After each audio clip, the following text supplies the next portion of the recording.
Hi friends, please subscribe to Amravati Media and press the bell icon for more latest updates. 11వ స్థానంలో పవన్, వైసీపీకి chance ఇచ్చిన చంద్రబాబు. మంత్రులు, IAS అధికారుల పనితీరుపై ముఖ్యమంత్రి చంద్రబాబు ఇచ్చిన ర్యాంకింగ్పై వైసీపీ సెటైర్లు వేస్తోంది. ప్రధానంగా ఉప ముఖ్యమంత్రి పవన్ కళ్యాణ్ను లక్ష్యంగా చేసుకుని విమర్శల దాడి చేస్తోంది. పవన్ గన్నవరం, మాధాపూర్ తిరగడానికి ఎక్కువ సమయం తీసుకుంటున్నారని, ఇక ఆయన ఫైల్ క్లియర్ చేయడానికి సమయం ఎక్కడుంది అంటూ వైసీపీ అధికార ప్రతినిధి కారుమూరి వెంకటరెడ్డి చేసిన విమర్శలు హాట్ టాపిక్ అవుతున్నాయి. డిప్యూటీ సీఎం పవన్ ఫీల్ అవుతారనే 11వ ప్లేస్ ఇచ్చారని వ్యాఖ్యానించడం ద్వారా డిప్యూటీ సీఎం చాలా ఘోరంగా పనిచేస్తున్నారన్నట్లు వైసీపీ విమర్శలు చేస్తోంది. గత 18 నెలలుగా వైసీపీ ఎప్పుడూ మంత్రులపై ఇలాంటి ఆరోపణలు చేయలేదని అంటున్నారు. కానీ ముఖ్యమంత్రి చంద్రబాబు ఇచ్చిన ర్యాంకింగ్ను చాకచక్యంగా వాడుకుంటున్న వైసీపీ మంత్రులపై విమర్శలు ఎక్కుపెడుతోందని వ్యాఖ్యానిస్తున్నారు.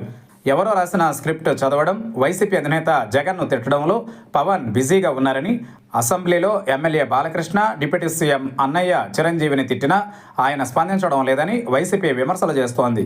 అయితే ప్రధానంగా ముఖ్యమంత్రి ఇచ్చిన ర్యాంకింగ్లను హైలైట్ చేస్తున్న వైసీపీ మంత్రులు ఎవరూ సరిగ్గా పనిచేయడం లేదని ప్రచారం చేయడంతో పాటు డిప్యూటీ సీఎం పవన్ను వ్యక్తిగతంగా టార్గెట్ చేసే ప్రయత్నం చేయడం రాజకీయంగా ఆసక్తి రేపుతోంది.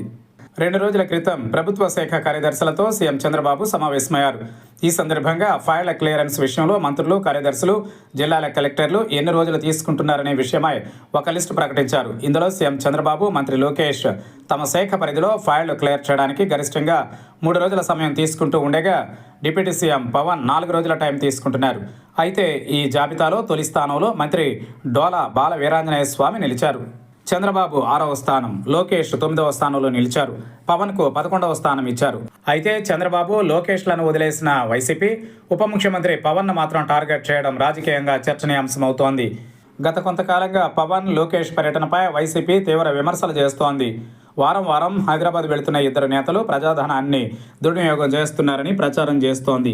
విపక్షం చేస్తున్న ఈ విమర్శలను కూటమి నేతలు సమర్థంగా తిప్పికొడుతున్నా వైసీపీ మాత్రం వెనక్కి తగ్గడం లేదు.